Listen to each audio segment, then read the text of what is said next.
Black Dog here. Freshly painted PS5 faceplates. You can do it yourself at home. Pop the faceplates off, give them a light sanding, a good wash with dish soap and hot water. After they're air dried, bring them out. Use a good quality paint, something that's the color you'd want that will bond to plastic, and then follow the directions on the paint can. Cost you about 10, maybe 15. I got a nice high gloss black.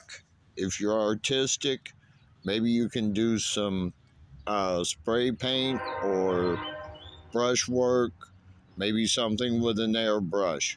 Create your own. Don't fall for $80, $100 plates, please. Everybody have a great day.